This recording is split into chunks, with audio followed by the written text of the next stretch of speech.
Bonjour, bonsoir, ça dépendra du temps et du lieu que vous allez nous suivre, peuple de Dieu. Nous sommes heureux de vous retrouver encore une fois de plus en ces jours pour partager de la part du Seigneur Jésus-Christ. Mais avant tout, nous allons recommander ces moments entre les mains de Dieu, afin que Dieu puisse camper avec nous, puisse marcher avec nous, puisse convaincre avec nous, puisse prêcher avec nous, puisse partager avec nous. Dieu de gloire, Dieu de grâce, nous te sommes reconnaissants pour ces moments importants que vous nous avez confiés. Bénis ton peuple, Seigneur, partout où il nous suivra. Permets au Père de gloire que ces messages soient un message porteur d'espoir, porteur de salut, porteur de bénédiction. Que ces messages soient pour le salut de ton peuple. Nous résistons toute puissance négative, toute puissance du monde des ténèbres qui s'élèverait pour empêcher, pour contrecarrer la réception de ta parole au nom de Jésus-Christ. Amen. Que Dieu vous bénisse, bien-aimés dans le Seigneur. Par la grâce de Dieu, nous allons camper ensemble. Nous allons pouvoir marcher ensemble selon que le Seigneur nous a mis la pensée au cœur. Et nous sommes là pour parler des affaires du ciel. Parce que c'est vrai que l'homme a sa manière de parler. Et Dieu aussi a sa manière de parler, bien sûr. Mais aujourd'hui, exceptionnellement, nous allons parler de la part du Seigneur. Et nous avons préféré partager ensemble avec vous ce petit thème dans le livre de Genèse, chapitre 16. Nous allons parler de la maison d'Abraham. Voilà ce qui nous intéresse, bien-aimés. Dans notre campement, du moins pour la journée d'aujourd'hui, du moins pour cette émission que vous allez à tout le temps, à tout moment, suivre sur Mwinda Télévision, votre chaîne YouTube réservée pour les enfants de Dieu, principalement ceux qui aiment Dieu et ceux que Dieu a aimés avant la fondation du monde. Nous sommes de ceux-là qui parlent le même langage avec les apôtres. Le message que nous avons, ce n'est pas un message nouveau, car rien sous le soleil n'est nouveau. Sur la terre, il n'y a rien de spécial. Ce qui est, c'est ce qui était. Et Dieu ne fait que ramener ce qui s'était passé pour nous donner un enseignement, pour nous transmettre un message. C'est pourquoi nous allons demander aux enfants de Dieu de ne pas comprendre Dieu en français. Parce que plusieurs, en voulant connaître Dieu en français, ils ont commis beaucoup de bavures, ils ont commis beaucoup d'erreurs, ils ont commis beaucoup de fautes, ils ont commis beaucoup de péchés. Parce qu'ils ont cherché à connaître Dieu en français. Ils ont voulu entendre Dieu en français. Or, en cherchant à connaître Dieu de cette manière, on est à côté de la plaque. C'est pourquoi l'apôtre Paul a dit, il y en a qui ont connu Dieu, mais ne l'ont pas servi comme Dieu. Oui, exactement. Il y en a qui ont fait beaucoup de choses sous les noms de Dieu, sous les casquettes de Dieu. Mais en réalité, ils ne l'ont pas servi comme Dieu.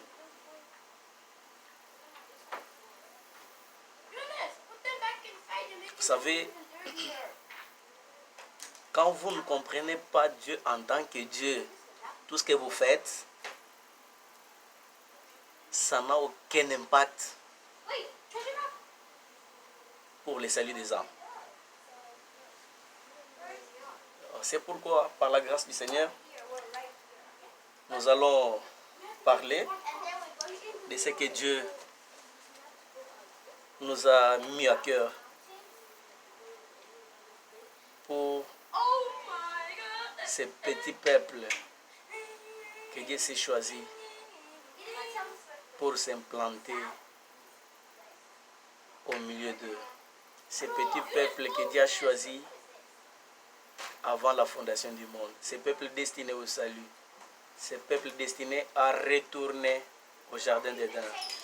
Ces peuples destinés à rentrer à l'éternité.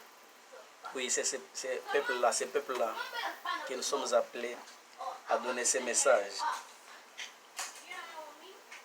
Je pense que notre langage,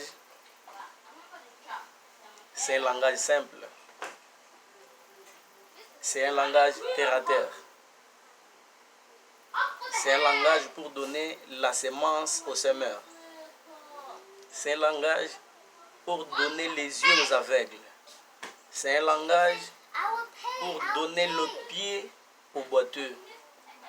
C'est un langage pour arrêter l'hémorragie de cette femme qui a tant de pensées au médecin et aucun alors n'a pu la guérir. Je sais, vous pouvez poser tant de questions. La maison d'Abraham, oui. Parce que dans la maison d'Abraham, il y a quelque chose qui a attiré notre attention. Il y a quelque chose qui nous a invités dans cette maison. Et par la grâce du Seigneur, ensemble, nous allons pouvoir partager. Parce que nous connaissons partie. Et Dieu nous a donné sa grâce avec mes yeux. Oui, c'est dans cette grâce que nous allons pouvoir décortiquer là-dessus dans la maison d'Abraham. Dans la maison d'Abraham, il y a beaucoup de choses dans la maison d'Abraham qui nous intéressent. Mais aujourd'hui, principalement, nous allons parler de cette maison. C'est quoi cette maison où l'on voit des fils, où l'on voit des femmes, où l'on voit Abraham. Frère, nous allons parler de cet Abraham qui n'est pas confondre avec Abraham de la Mésopotamie. Parce que actuellement, plusieurs se disent enfants d'Abraham, mais la question que nous nous sommes posée, est-ce que sont-ils réellement enfants d'Abraham? Oui. Parce que il y a des gens qui ont servi Abraham tout en les ne connaissant pas. Vous allez vous rappeler un jour l'apôtre Paul à l'Athènes. Il a sillonné la ville, il a constaté les sujets de dévotion, la manière dont la prière était célébrée, la manière dont Dieu était servi. Mais par conclusion, l'apôtre Paul dit, en vous regardant, je vous trouve extrêmement religieux. Faites attention avec ces mots-là, extrêmement religieux. Qui est religieux? Qui est un chrétien? Oui, il y a de la nourriture réservée aux chiens là-bas, dont on doit piser. Oui, frère bien-aimé dans le Seigneur. Oui, il y a beaucoup de choses là-dessus. Quand le Seigneur vous trouve extrêmement religieux, c'est très dangereux. Très dangereux. Donc vous servez quelqu'un que vous ignorez, que vous ne connaissez même pas. C'est très dangereux. C'est pourquoi plusieurs aujourd'hui sont serviteurs du diable, mais sans s'en rendre compte. Vous allez vous imaginer quelqu'un qui se frappe la poitrine. Je suis enfant de Dieu. Je suis fils de Dieu. Je suis homme de Dieu. Moi, je suis église de Dieu. Mais qui marche dans les mensonges. Oubliant que les mensonges a pour source le diable. Qui, dès le commencement, on l'appelle père du mensonge. Que Dieu vous bénisse. Donc, les conseils que nous vous avons donnés dès le début, de ne pas comprendre Dieu en français, ou bien en anglais, ou bien en espagnol, ou bien en portugais, ou bien en swahili, mais comprenez Dieu en tant que Dieu. Donc ça veut dire, on doit les comprendre en esprit et en vérité. Vous savez, un jour, le Seigneur voulant tester la connaissance de ses disciples, il leur a posé une petite question de curiosité. Il a dit, que dites-vous?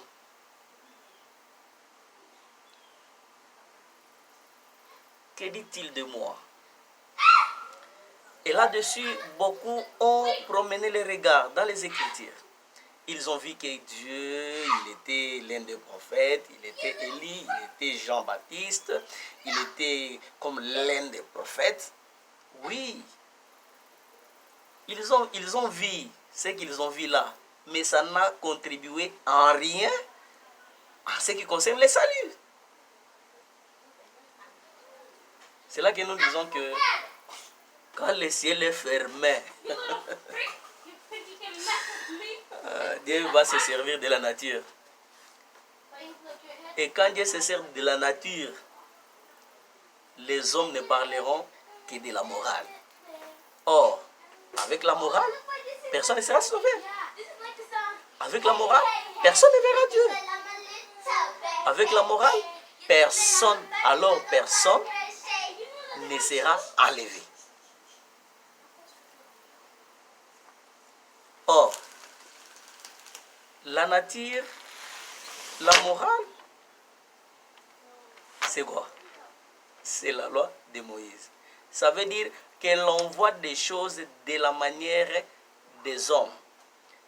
Donc, tout ce qui est Dieu, on les voit comme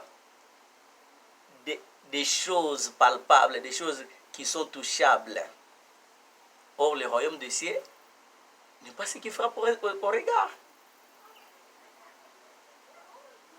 Voilà le royaume des cieux. Ça se résume comme ça.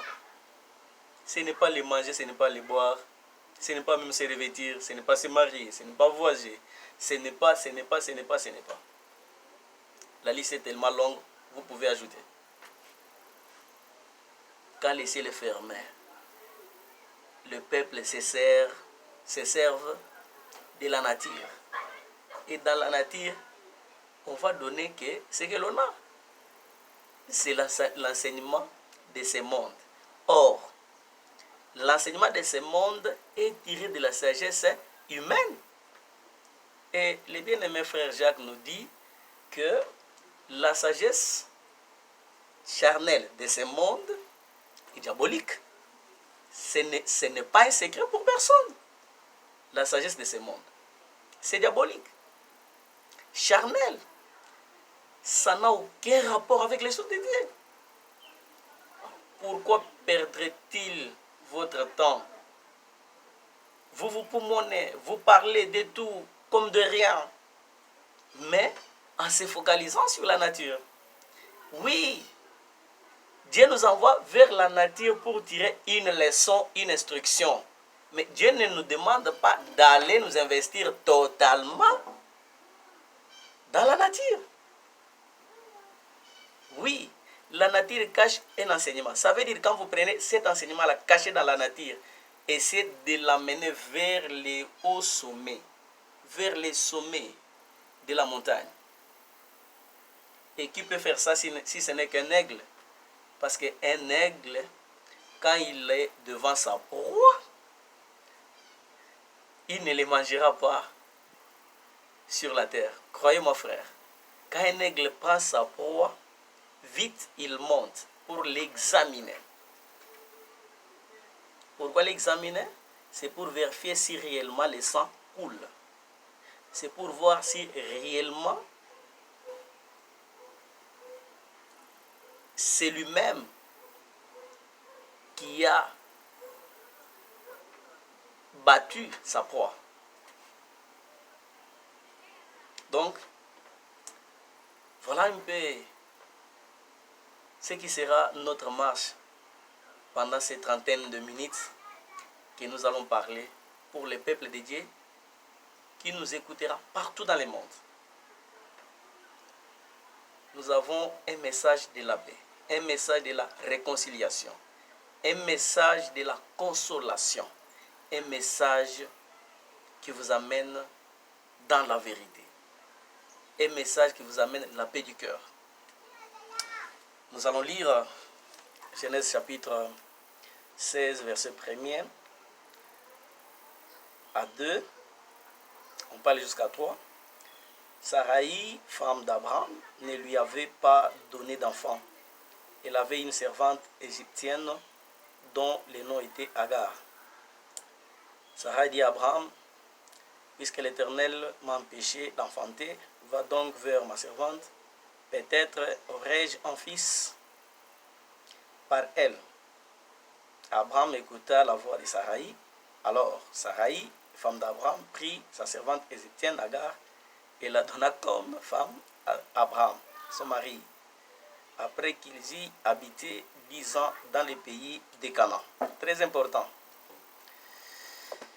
Et là, ça nous amène à prendre notre deuxième lecture dans le livre de Galates, chapitre 4, versets 23-24. Mais celui de l'esclave fit engendrer selon la chair, et celui de la femme libre en vertu de la promesse. Verset 24. Il y a là une allégorie, car ces femmes sont les deux alliances. L'une, celle du mont Sinaï, enfante pour l'esclavage, c'est Agar.